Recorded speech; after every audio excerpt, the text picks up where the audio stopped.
Put the cabinet into the dust-proof bag. Attach the CE label to the cabinet.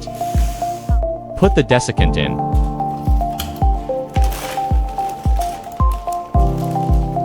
Seal the bag with tape. Put the cabinet into the wooden box.